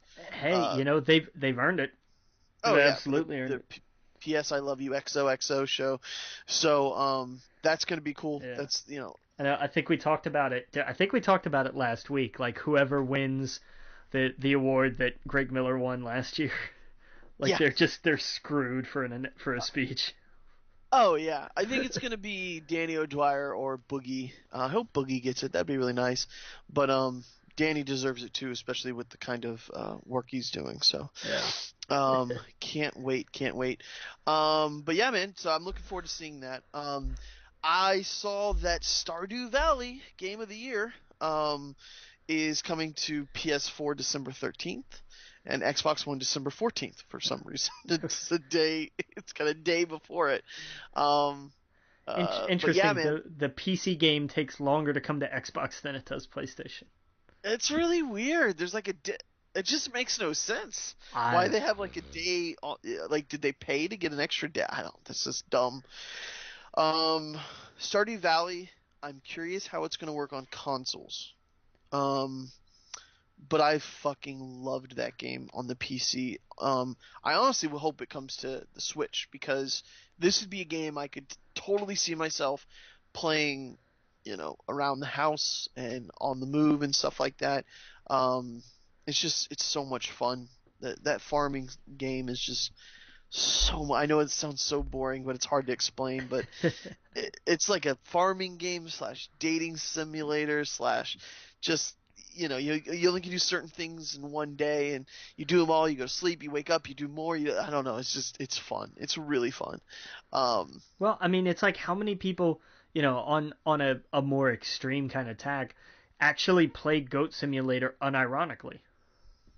Well, Like that's well, just no. well, but Yeah, I I just wouldn't compare it to Goat Simulator. well, I don't mean like it's the same thing, but I mean like not every game. Sometimes the odd game out just clicks. Exactly. And yeah, because Goat Simulator is like, here's a weird game that streamers are going to play and get a lot of laughs out of. Where this actually gets really complex at some points because you have to manage your all of the things you're farming, and the things that you farm, it's not just like it's not just plants and stuff, it's animals and a bunch of other things. Oh, well, now you can upgrade to get a barn, and now you can get this, and now you can get that.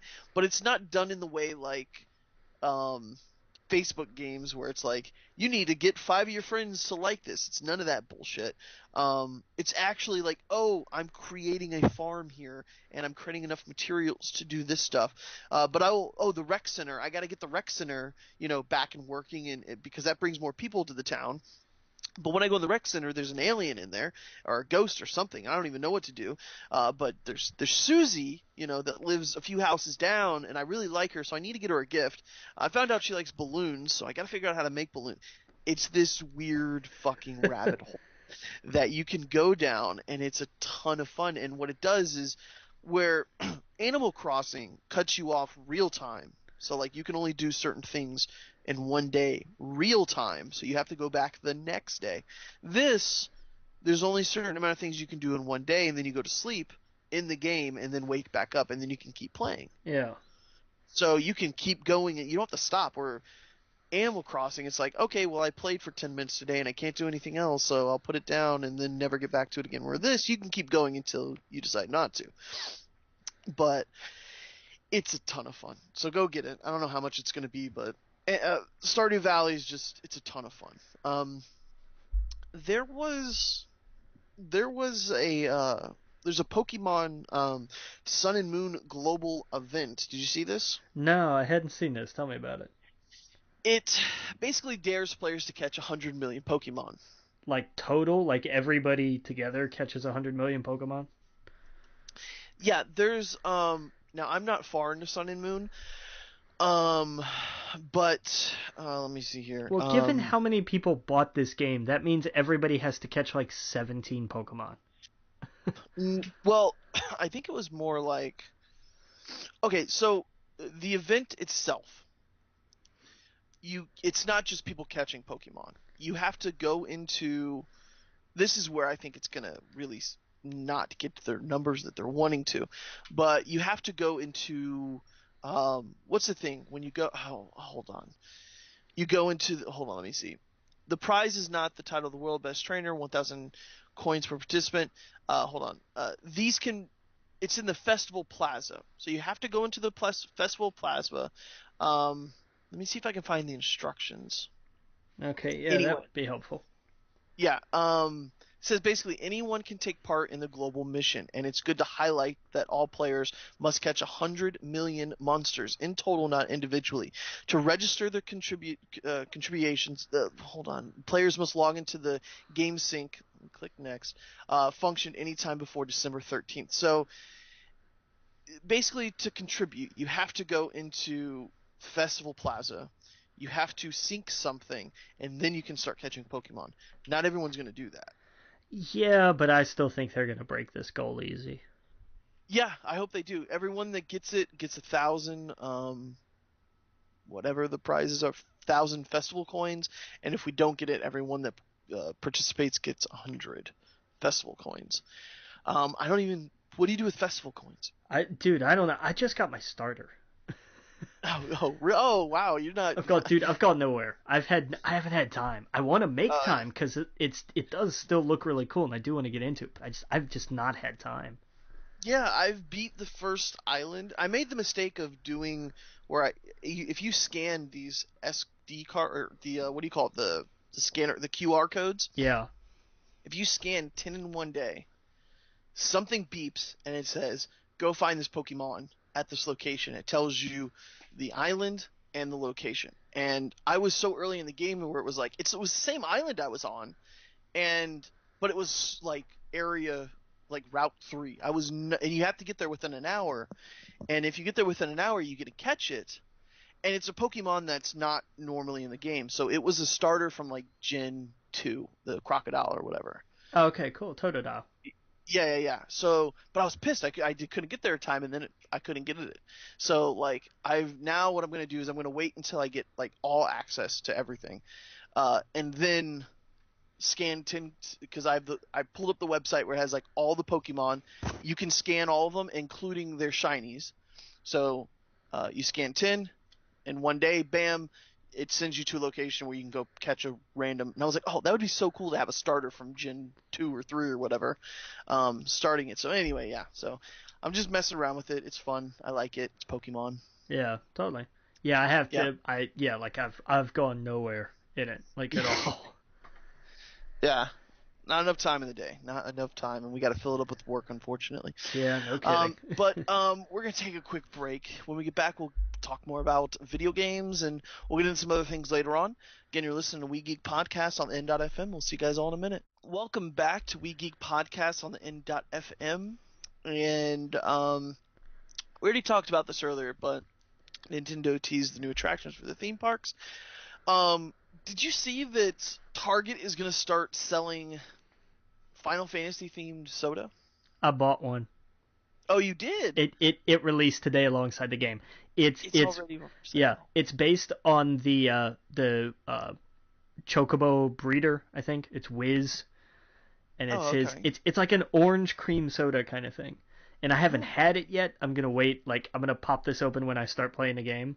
Like a whole big nice. I've got a whole big ritual with all this, man, because I've been waiting for this for 10 damn years. Yeah, I'm surprised you haven't. Are you gonna start it like on your day off, or gonna? Yeah, I'm off tomorrow, and that's my day. Yeah, that's pretty much my day. Oh yeah, man. Yeah, I gotta go get a strategy guide. I saw they're on sale at Walmart for $20. So yeah, I got the hardback edition. I got the collector's edition because I was like, look, that's the one. Yeah, this to me is just like I just want this. Like, but FAQs are free online. I'm like, yeah, I don't care. Like, I want this. I know it's like, but yeah, I know, but I want this. So.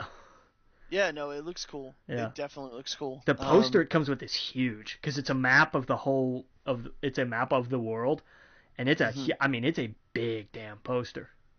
Yeah. And it's detailed, like it's not just like here's a map. It's like no, here's a map and like all the little spots and everything. Like I didn't look over it completely, but I was just like, man, it's a genuinely huge map. Yeah. Yeah, no, and I thought the same thing too. Like, I just go online too, but no, it'd be cool to kind of have it there and flip through it and look at it and go step by step. I looked at some guides on Kotaku and stuff like that, and, like where you should kind of start to put your points and stuff like that. But I'll talk a little bit about that later on, when I'll talk about my like first impressions of the game, completely spoiler free. Anything I mention will be something from the trailer, what you see and whatnot. But I'm loving it so far. Nice. But yeah, no, I thought that was cool. They had that in there. There's some extra news, some comic book news here. The X-Men Blue and Gold team, we got some lineups. Actually, 1 second. Sorry about that. I had to cough. The lineups for both the teams were announced. Team Gold will have Storm, Colossus, Nightcrawler, Old Man Logan, and Rachel Gray, led by Kitty Pryde. That's a hell of a team. Oh yeah, of course Kitty Pryde's leading it. Got Colossus on it. There we go. Hopefully they're back together. Old Man Logan, Rachel Gray. What has she been in anything recently? Yeah, she was in the last. Remember, she was from the future.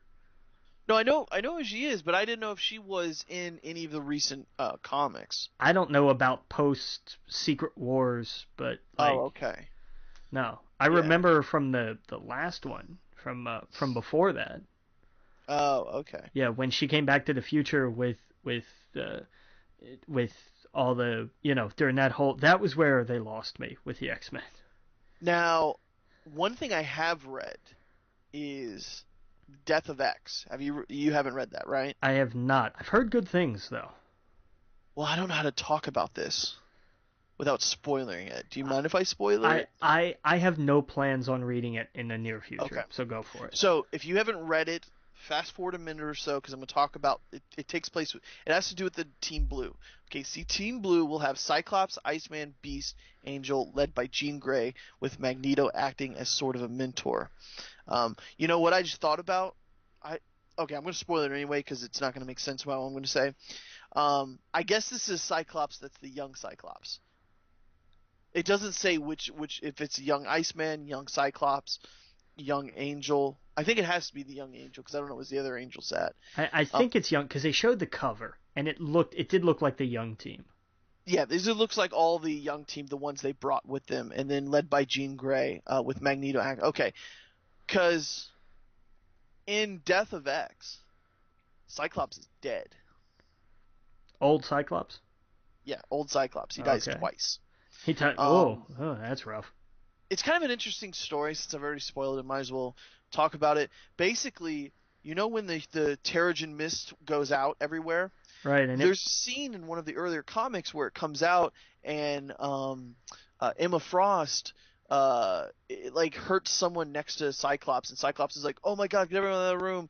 And they cut over, and then they cut back, and Emma Frost is like holding Cyclops, taking him out, and they save his life.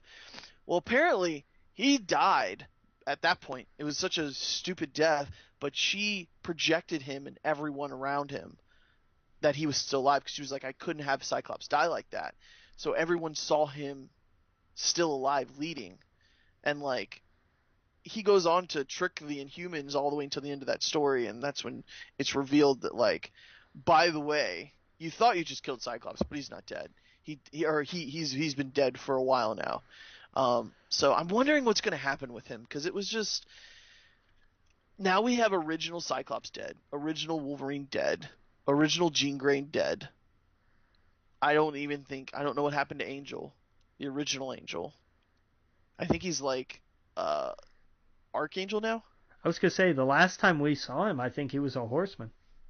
He's a horseman, and Beast is like really like, I fucked up. Yeah, Beast. Like, oh my God, I fucked up, guys, yeah. kind of thing.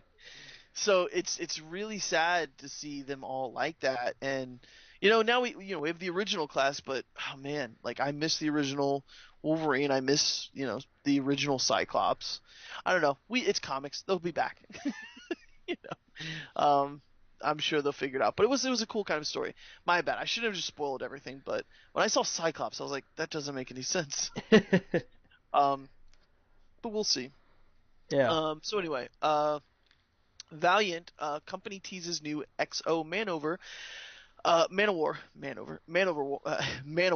series coming in March 2017. Well, yeah, because the current series ends this month, doesn't it? Yeah, I think so. I'm not sure. I'm not really following it, but yeah, Valiant's the thing that got away. Yeah, I started it with like when they kind of did their rebooting with Harbinger and Bloodshot and all those. I was like, oh, okay, cool, I'll get into this, and then just kind of fell off. Yeah. Well, let's get in some reviews. Where should we start? We've kind of talked about WWE. Is there anything else you wanted to mention? Well, I mean, we talked about the crowd. We didn't really talk about the actual show. Oh, okay. Well, go ahead. Since you were there, boots yeah. on the ground, tell me what you thought of it. Now, I'll be honest. I watched parts of it. I helped my brother move and pack up his entire apartment from like 9 a.m. till I think it was like 7:30. I went home, watched the beginning of Raw, and passed out. Yeah. I saw the highlights and stuff. But no, tell me about it. Yeah. So they did. They opened with a highlight reel, and like that kind of cemented. Like they then went on to a backstage segment that carried over the fight that Owens and Jericho had, and like they've kind of broken them up now, which is sad, because I really love those two. Yeah. But that happened, and that kind of and in that same segment they set up a match with Roman and Owens, where if Roman won, he gets a shot at Owens' Universal title at Roadblock, and he won, and it was a solid match. Like, it was a decent match. And so Roman Reigns, who everybody has forgotten already holds the U.S. title, because nobody's challenged him for that in I don't know how long, is going to be losing to Kevin Owens at Roadblock, because there's no way they give him both titles. Right. So that's going to happen. What else happened? Enzo and Cass. Dude, you have to be somewhere live for Enzo and Cass. It's the atmosphere is amazing. It's everything you think it is. Nice. It's fantastic. Just you know, and because they did a great rundown of, they went back to food because we had just had Thanksgiving. So Cass went on another big, here's all this food that people eat, and just hearing the whole crowd, how you doing? It's like, you know, it's pumpkin pie, how you doing? Apple pie, how you doing? Just on and on. And he had a lot better list than the last time he tried to do food, which was helpful. And that was to set up. Enzo had another match with Rusev, and Rusev just punted him between the legs, and it was like, well, that was blatant. What are they setting this up for? Like a big cast verse? I think so. You know? Yeah. Yeah. I think that's where they're going with it, which will be a great match. That's a match I can't wait to see. Yeah. We had cruiserweight action. Cedric Alexander, who is also from Charlotte, took on, who did he? Tony Nese, and the Cedric City chant was hysterical. That was one of my favorite chants of the night. And Cedric got crushed because, hey, hometown, what are you gonna do? Right. And what Seems else did to be a running theme here? Yeah, a little bit. Because then they had, I'm trying to think of who else. Because when they did the women's title match, and then it ended in a double countout, and Mick came out and did his whole like, oh no, kind of like GM thing. And that's not how we're doing things on Raw. Yeah, like that was a much better little bit of mic work than he did against Sami Zayn. What I saw of Raw was super weird. I saw Kevin Owens do what I do on a daily basis and just jumble up words and not spit it out. It was a bad night for KO. Like, he couldn't. He was trying to talk about himself because Roman called him a joke champion, which is funny coming from somebody who hasn't defended that title in months. And Kevin Owens was trying to say, so you think me being WWE Universal Champion is a joke? And he got as far as, so as you think me being and like Jericho had to step in for a second. And you could tell he was getting frustrated, but obviously at himself. And then later, when Mick Foley's teeth just spit out, yeah, it was like, okay, like, I was like, okay, did that just happen? He got so upset he threw his teeth out. Yeah, it was a strange night. But yeah. like angry Mick Foley of like, you don't know what you're doing. I live this. I know what it's like to get beat up all the time. Like, Mick, that was great for the Sasha Charlotte Hell in a Cell signing. Like, that was the perfect time for, like, let me tell you why this is a bad idea. But now it's like this. Now it's just hired.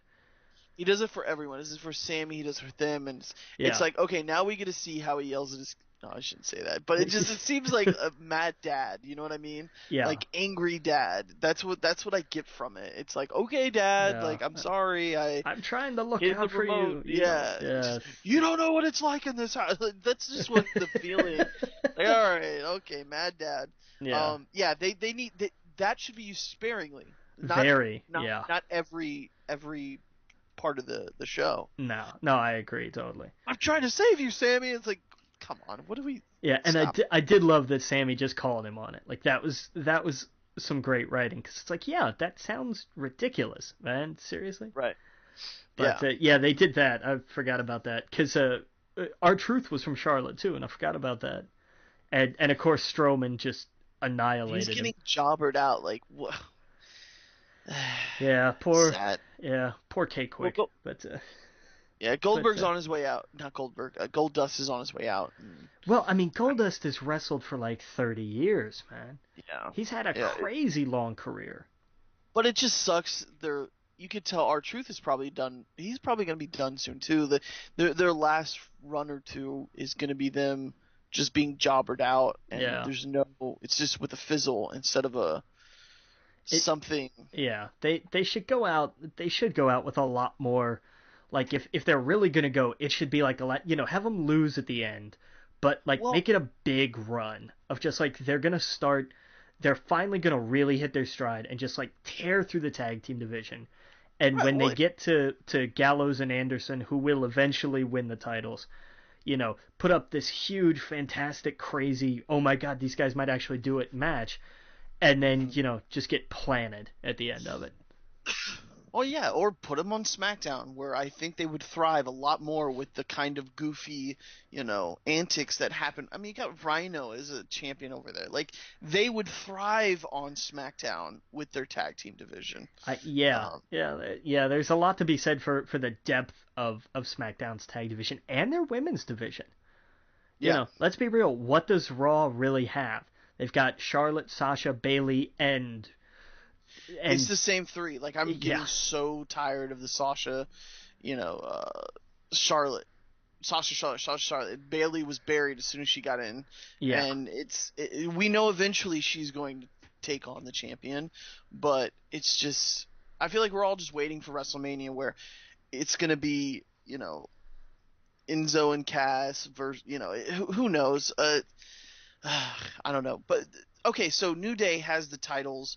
How many more weeks until they get 2. their 2 weeks? Yeah, they break the record in 2. Okay, I say they break the record, then they give it to you just said their names. Gallows and Anderson, the club. Gallows and Anderson, the club, and then they take on probably Enzo and Cass for WrestleMania. Sounds about right. It goes down. Well, let's take a quick break. When we get back, we'll talk more about wrestling and get into some Gilmore Girls. Again, you're listening to We Geek Podcast on the N.FM. We'll see you guys all in a minute. Welcome back to We Geek Podcast on the N.FM. And any more wrestling you want to talk about? Just the the tag match was weird. Like that ending came totally out of nowhere. Like the crowd was not ready for that. I didn't see it. Who was it between? Well, I mean, you had the New Day and the club, and it was for the titles, but like it ended so like kind of suddenly. Like the club just dominated that match. They really did.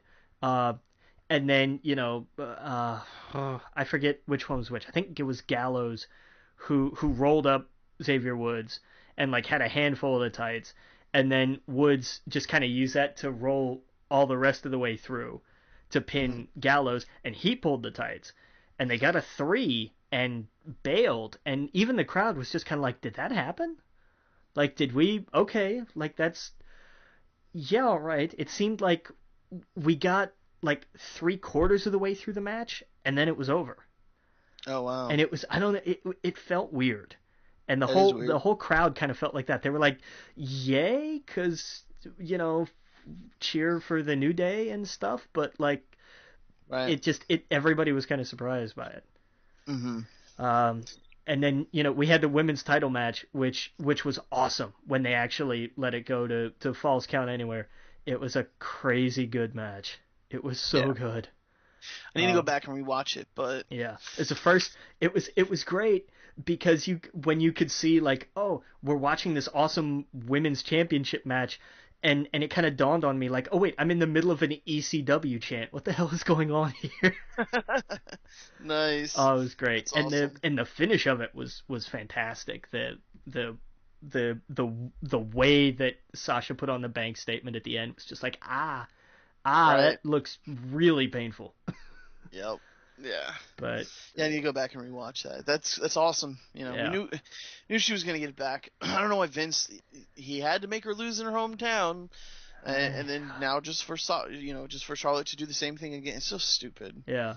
And then for Sasha's in the ring holding the title, and here comes the Nature Boy down, just holds up her hand, turns around, like, hey, I approve of this champion, and then leaves. And I was like, okay, obligatory Ric Flair moment. Sure, they're in Charlotte. They've got it. You're in the absolute heart of Flair country. You have to have Ric Flair at some point. Right. Like it's a law. So. Yeah, absolutely. It was overall not the best Raw out there, but a fantastic main event. It was tremendous. Yeah, I think it's safe to say we're gonna have the Wyatt family take the tag titles on SmackDown. You think? Oh yeah, Rhino's got his political thing. Oh, that's right. Rhino has to go govern now. He has to go. He's Yeah. gotta go be governor, or try to be a governor. He's a representative. He's going to Congress. Right. Okay, that's what it is. He actually elected him. I love it. Like, I don't even care. He won, right? Yeah. I don't even care about his politics. Like, that just makes me laugh a lot. Yep. So, he's got to leave. So, I mean, Wyatt. That's a great. Give them the titles. And then American Alpha can chase them. That's a good story. I like that story. Yep. And I want Bray to get the championship on that show at some point. After take on Cena and beat Cena or something. Bray is long overdue. Bray has carried so much water for this company. It's crazy. Does. I love his finisher too. It's so cool. The Sister Abigail or whatever. He hit one on Rey Mysterio. I don't know if it was during the Royal Rumble a couple of years ago. And Rey was rebounding off the ropes. And Bray caught him like with a running version of Sister Abigail, and it was just the nastiest thing. And it was awesome. It's really cool. I was like, holy crap. Yeah. That was nuts. But yeah, we'll see. Like, I haven't seen it from last night. That or 205 Live, and I want to see those. Oh, okay. Because on 205 Live we had Rich Swann and Brian Kendrick to see for the Cruiserweight Championship. And part of me hopes that Swann wins it, because he's the big breakout star. I think I wanted it to be Cedric with how he got signed and everything. It was a great story, right. But Rich Swann comes out with this genuine charisma, just this tremendous appeal, and I think he could help really build that division in that show. And we need to establish, because the thing with the Cruiserweight Championship was, it was an awesome display, and now the tournament's over. And now they transfer to Raw. Well, that's great, but nobody who just watches Raw is going to know anything about these guys. And there was really just one heel for the entire Cruiserweight division. And it was the Brian Kendrick. And you can't, they almost had to start over. And they did a bad job of it. So 205 Live, I hope, is where we start to build stories. We start to see some grudges. We start to see, here are some guys who are just not going to play by these rules. And I want it to be the high flying, that was what drove me crazy on Raw, was that they grounded the cruiserweights. Oh yeah, the not only that, but the crowd too was just so into, when we were in Orlando. They were so into the matches, and it was because they were going high flying. Right. And you're absolutely right. When they get on Raw, it's like, they're like, okay, well, we don't want someone killing themselves on national television. We can do it on our network. Yeah. So it's, I don't know. Yeah, I agree. I completely agree. It just seemed, it made it just, I don't know what it was. I guess being in the Cruiserweight Championship, it made them look bigger, feel bigger, the way they were flying and do all the other stuff. And when you get to something like Raw, it makes them smaller, if that makes sense, because they weren't as high flying. I don't know, it didn't. I just didn't like the transition. So yeah, I can't wait to see it tonight, or last night's, to see what it's like. I accidentally ruined it for myself. I was going through Facebook looking up things, and there's some big surprises. That's all I'll say. Excellent. Well, that's good. Yeah, so I definitely will. I'll probably check that out after the show. But yeah, man. So yeah, well, let's get into. I'll talk about Final Fantasy with you next week, because I'm sure we'll have a ton to talk about. Well, give me a quick first impression. What do you think? First impression, I am really loving it. A few tips. I changed to control style C because it felt more like I wanted the trigger to be R2 and block to be L2, that sort of thing. The way they had the controls now are more like Kingdom Hearts, and I don't know, it just seems like old-fashioned controls. Like attack is O, and all these weird, I don't know. So I switched that up, but I'm loving it. It's open world. I love that aspect of it. I love all the little things like going camping and building up my stats and getting points and killing monsters, and it's really setting up this really cool, and they're basically the Ninja Turtles. Nice. They are like legitimately. You have Mikey, the funny one. You have Donatello, the guy driving who cooks and is really smart. You have Raphael, the big bodyguard, and you are Leo. I'm not even kidding. They fucking robbed this from the Ninja Turtles, and it works in every way. Well, good. It works in every way. And that's not spoiling or anything. It's really cool. It's just you feel the camaraderie, you feel the bro-ness of it, and it takes the bro-ness to a whole nother level. And you're either gonna hate that or love it. And I love it. I think it's great it's a weird anime type. I don't know. It's Final Fantasy, so it's this weird Japanese Western East meets West type of, like, because it looks like they're in America, but they're obviously Japanese, and it's very anime the way they talk and they walk and they do their thing, but it's so fucking cool. Like I don't know. We'll get into it next week. I do want to tell you something though. Yeah. I started Gilmore Girls. Did you? I did. I've only watched like 2 episodes. It's very dated. Oh yeah. Hopefully big it gets time. better. Not. I kind of. Do I have to watch the series, or can I jump into? I feel like I won't appreciate it if I just jumped into the. No, you wouldn't. Yeah, God. I mean, if you can't slog through it, because it's 7 seasons. It's a long commitment to make. If you feel like you don't want to do that and you just want to do the 4 hour and a half episodes they did, I mean, you can, but you do miss out on a lot. It's definitely not designed to be like a standalone thing. I'm a crazy person. I kind of want to go through it. It's like, like every TV show, it's got its ups and downs. But yeah, it is dated and God, dated. Oh, yeah. Jesus. And some surprises. I was like, oh, Chad Michael Murray. I completely forgot you told me he's in it. Yeah. There's a lot of people that show up in that. Like Don Draper shows up in one episode. It's great. Yeah. Oh yeah, I did look through a list of like random celebrities that have been in that, and it's like, oh fuck. Yeah. Like Abed from Community, like a whole bunch of other things. Yeah, it's a whole great. bunch of other different people. But yeah, and the revival is just fantastic. Like if you're a fan of the show, this is exactly what you want. Now don't spoil it, but I heard there's a big twist or a big thing at the end that or maybe it's like a cliffhanger. Yeah, in a sense. Don't tell me. I won't. I don't plan to. But it's like, it makes sense. You watch and you're like, oh yeah, sure. That I understand that. Okay. That honestly, that's what made me go, do I gotta watch this whole goddamn thing to get a good twist or a good cliffhanger? Yeah. I don't know. Kinda. I liked One Tree Hill. I liked the OC, and I wondered if I'd like this, but this seems even more dated than those shows. Well, because it's steeped, like that dialogue is so referential heavy. Like it's big on references, especially pop culture. But there's, I say stick with it because it's a fantastic show. But that's your call. Yeah, I even see that like Adam Brody or whatever the guy from the OC is even from it. Yeah, he's in there for a little while. Yeah. Yeah. All right, man. Well, I think we gotta go. I think we gotta wrap it up. Yeah. Make sure you go to our Facebook group, We Geek Podcast, our Twitter, We Geek Podcast, at the Logan Witt, at Adam Estep.